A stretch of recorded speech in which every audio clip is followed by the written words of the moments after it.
Vous avez, si j'ai bien compris, dans le public, dans l'auditoire, vous avez tous des entreprises, des sociétés que vous voulez développer, dont vous voulez assurer le développement. Or, pour développer vos sociétés, de quoi avez-vous besoin?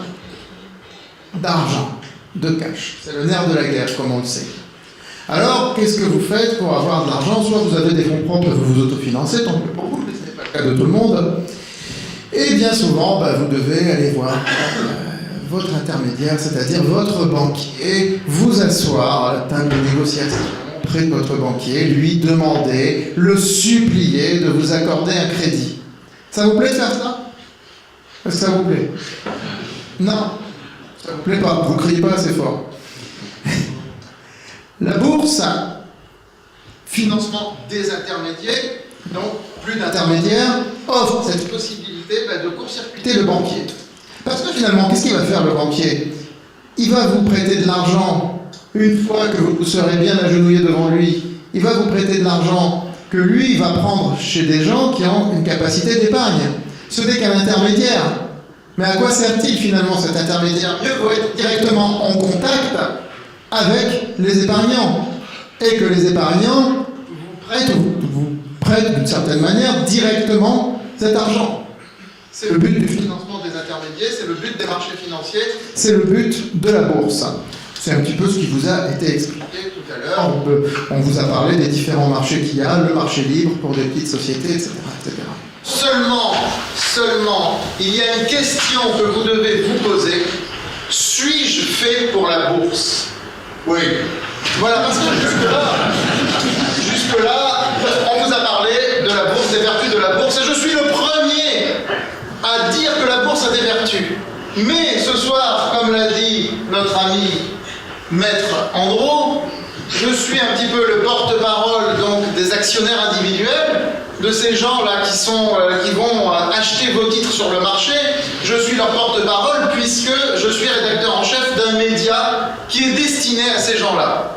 Donc, moi j'ai une question à vous poser. Êtes-vous fait pour la bourse? Ah, vous ne pouvez pas y répondre là comme ça ce soir.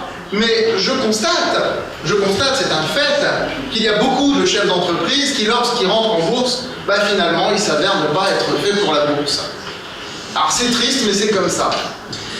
Alors, je voudrais faire un petit développement en deux temps qui va vous permettre de savoir à peu près si vous êtes fait pour la bourse. D'abord, je vais vous dire pourquoi est-ce qu'il faut réussir son introduction en bourse, et deuxièmement, comment la réussir. Parce que si vous n'êtes pas capable de vous mettre dans la perspective de vous dire « je vais réussir mon introduction en bourse », c'est pas la peine de vous introduire en bourse. Si vous voulez vous introduire en bourse, il faut réussir votre introduction en bourse. Sinon, restez chez vous et allez voir votre banquier. C'est quoi réussir?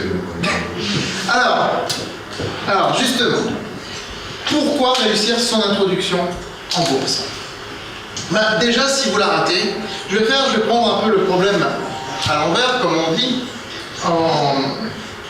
Je ne me souviens plus comment ça s'appelle, on va raisonner un peu par l'absurde. Donc, si vous ratez votre introduction en bourse, ça veut dire quoi, rater votre introduction en bourse? Ça veut dire que vous ne faites pas parler de vous, que personne ne s'intéresse à votre société, qu'il n'y a pas d'échange quotidien, que votre titre, finalement, se casse la figure. Qu'est-ce qui va se passer? Il va se passer que les gens qui ont placé de l'argent dans votre société, les petits porteurs, les particuliers, dont vous faites peut-être partie également, par ailleurs, ils vont se sentir lésés. Et ils vont dire j'ai perdu de l'argent à cause de cette entreprise. Et les particuliers, aujourd'hui, à l'époque d'Internet, avec les réseaux sociaux, avec les forums boursiers, ça parle. Et parfois, ça parle fort.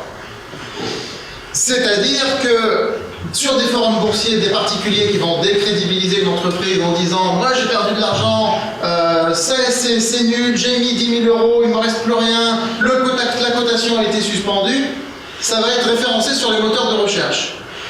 Et ça va vous faire une mauvaise pub, c'est-à-dire lorsque l'internaute va taper sur Google société X ou Y ou lambda, il va tomber sur des commentaires désastreux de cours qui a baissé, qui a perdu 30-40% de particuliers qui ont été ruinés, et parfois plus que 30 ou 40%, parfois 90%, et bien ça va faire une mauvaise publicité, mais pas seulement pour l'action, mais également pour les partenaires, surtout dans le cas d'une petite société qui n'est pas très connue. Donc aussi pour les partenaires, ça va faire une mauvaise réputation pour les partenaires, pour les clients, qui vont se dire on ne peut pas faire confiance à cette société.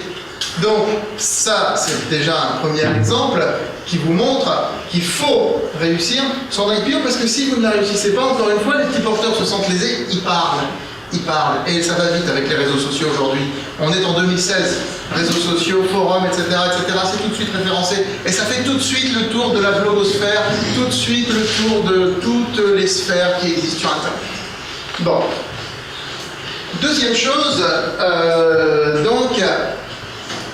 deuxième raison pour laquelle il faut réussir son introduction en bourse, c'est que lorsqu'une fois que votre titre va être coté, il va y avoir, au bout de quelques mois, des graphiques qui vont se mettre en place. Tout à l'heure, Alex Champeil a montré des graphiques. Donc, il faut savoir que les graphiques sont très regardés, de plus en plus. On vit de plus en plus dans un monde où les particuliers, aussi bien que les institutionnels, aussi bien que tout le monde, lorsqu'ils sont en train de regarder une société cotée en bourse, ils regardent le graphique. Et une tendance haussière, c'est-à-dire un graphique qui monte, va toujours attirer plus de monde qu'une tendance baissière, c'est-à-dire un graphique qui baisse. En effet, c'est exactement le même principe que lorsque dans la vie de tous les jours, vous êtes en face de deux restaurants, par exemple, qui font à peu près la même cuisine, ou de boutiques de vêtements, ou ce que vous voulez, vous voyez une qui est pleine et l'autre qui est vide, machinalement, vous allez là où il y a du monde, parce que la foule attire la foule. C'est comme ça. Nous sommes faits comme ça. Alors parfois, c'est un petit peu désastreux quand je vois sur les péages d'autoroute où tout le monde s'engouffre là où il y a le monde, alors qu'on peut très bien aller payer là où il n'y a personne. Bon, là, il faut être un petit peu plus intelligent que tout le monde. Mais voilà, donc le monde attire le monde, c'est bien connu. Donc forcément, un graphique haussier va attirer beaucoup plus d'investisseurs qu'un graphique baissier. Or, le graphique haussier, mais vous avez une prise dessus, il est entre vos mains une fois que vous serez coté. C'est à vous de faire que votre graphique sera haussier. C'est à vous de le faire. Surtout dans les premiers mois de cotation. Alors comment faire pour que le graphique soit haussier? Et j'en viens donc à la deuxième partie de mon propos, et ensuite nous vous libérerons, et puis de façon telle, certainement. Donc pour que le graphique soit haussier, eh bien déjà il faut que votre introduction dès le départ soit réussie. Donc qu'elle ait été bouclée juridiquement, qu'elle ait été bien bouclée juridiquement avec des avocats compétents, qu'elle ait été bien ficelée votre introduction, qu'elle ait été réussie. Il faut que dès le départ, vous ayez fait parler de vous, que vous ne soyez pas dans l'ombre. Vous passez, lorsque vous rentrez en bourse, vous passez dans la lumière. Ce qu'il a dit, Louis Berger, c'est vrai. Ce n'est pas vivre heureux pour vivre caché. Non, une fois que vous êtes en bourse, vous n'êtes plus caché. Et vous pouvez vivre heureux tout en étant dans la lumière. Et c'est ça qu'il faut vous dire à partir du moment où vous êtes en bourse. Je suis dans la lumière. Je suis sous les spots. Je suis sous les projos. Et je vais être heureux d'être sous les projos. Donc je vais faire parler de moi. Donc je vais me faire voir. Et c'est comme ça que vous allez créer un effet d'entraînement, d'émulation, et des particuliers qui vont se dire, je parle beaucoup des particuliers d'abord parce que je suis leur porte-voix ce soir, mais aussi parce qu'on vous a beaucoup parlé du marché libre, et que sur le marché libre, il n'y a quasiment que des particuliers, il n'y a pas de fonds et autres sur le marché libre. Donc il faut communiquer dans leur direction, il faut vous faire voir, il faut faire un peu rêver. Alors il faut donner des prévisions réalistes, évidemment, il ne s'agit pas de dire je vais faire 30 millions de chiffre d'affaires et puis l'année d'après dire finalement ça a été dur, j'en ai fait que 10. Parce que du coup vous aurez peut-être réussi votre introduction sur les premiers mois, mais après vous aurez foiré tout le reste. Et quand même la bourse, ça se conçoit sur le long terme. On rentre en bourse quand même pour y rester, et non pas pour en sortir 3 ou 4 ans après comme beaucoup de chefs d'entreprise le font. Voilà. Donc, faire parler de vous, adopter un bon plan de communication.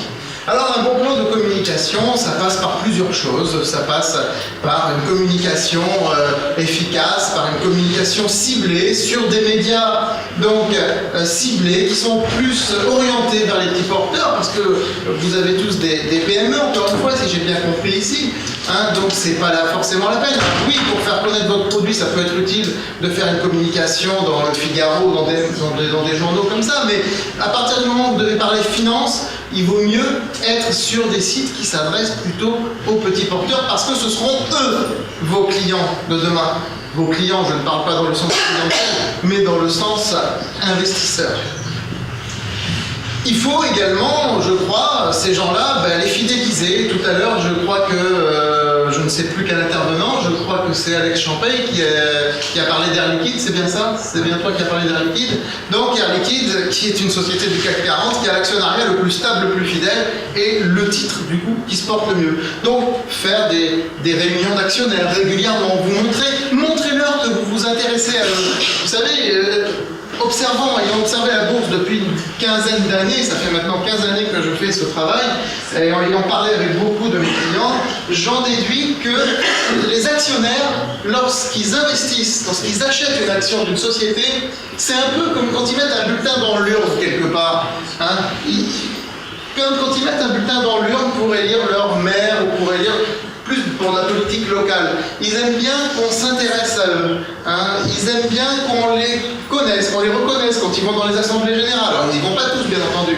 Mais quand ils y vont, ils aiment bien qu'on les reconnaisse. Donc, faites des lettres aux actionnaires, des choses comme ça. Hein. Vous montez des lettres aux actionnaires, des choses comme ça, pour fidéliser cet actionnariat. Ça, c'est très important.